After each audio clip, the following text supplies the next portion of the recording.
You want to write a perfect English. Whenever you feel like writing poems, quotes, or any other thing, some of you are really interested in bloggings as well, so you really love doing all these things.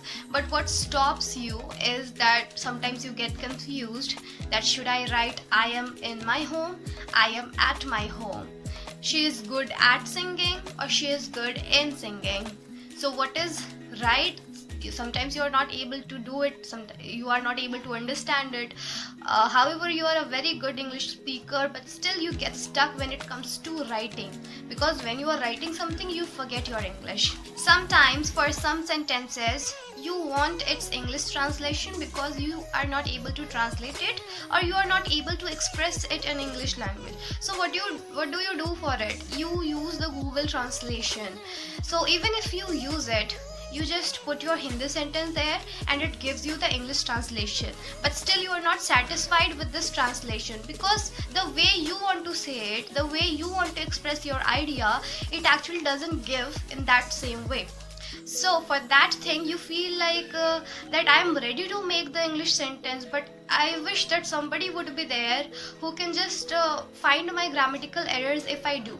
Now for that thing, one more thing that you do is that you just download the apps. The applications are present over here that says that they can give you the correct grammar. Whenever you make a sentence, then it can correct your that sentence, but it actually doesn't work that way. Sometimes you are not satisfied with those applications, and some applications, they want money as well, they want that subscription, I guess. Now the thing that I am going to tell you, or the application that I will be talking about, I won't say that you people are not aware with it. You are, but you have been ignoring it for a while.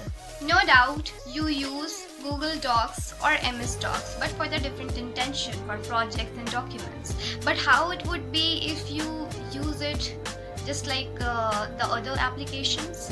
You can use it for your for checking your grammatical errors. Whenever you make your spelling wrong, whenever you make your sentence wrong, it can make it correct. It can not only make it correct, means it gives you an option. So when you click on that underlined word, it will give you suggestions.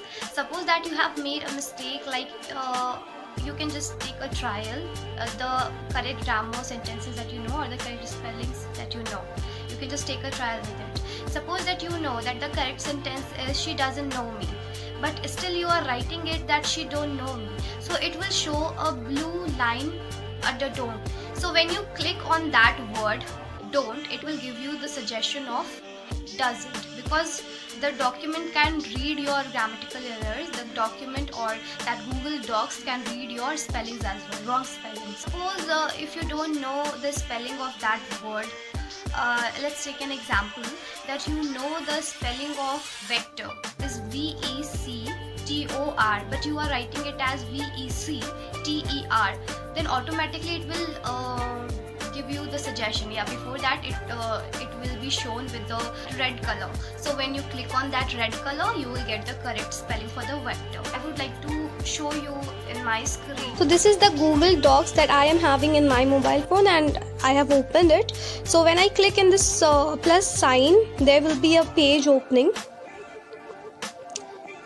So the same example that I'm going to type here, that I have just given to you, is she don't know, and we know that this is a wrong grammar. So when I am just changing the paragraph, you can see there is a blue line. Blue line, it shows that there is a grammatical error. So when you click in this blue line, it gives you a suggestion as means it's giving doesn't, because we know that doesn't is the correct grammar for it. Now let's take one more example, but with the wrong spelling. So let's take a word knowledge. I know that this is the correct spelling of knowledge, but what happens if I miss this D? So again I will change my paragraph. So you can see that there is a red line. Red line shows that the spelling is wrong here. So when I click, so it gives me the correct spelling of knowledge. You must have gained some information from here, and I hope that it made some sense for you. Now at last I would want to mention those things that I mentioned at the beginning, and it was, I was saying good in and good at. So let me tell you, the correct thing is good at, not good in. The second thing that I said was at home or in home. So you have to say, I am at my home, she is at her home. I really hope that the video was helpful for you, and if it was, then do let me know that. Again, I'll say meet you soon in the next video. Till then, bye.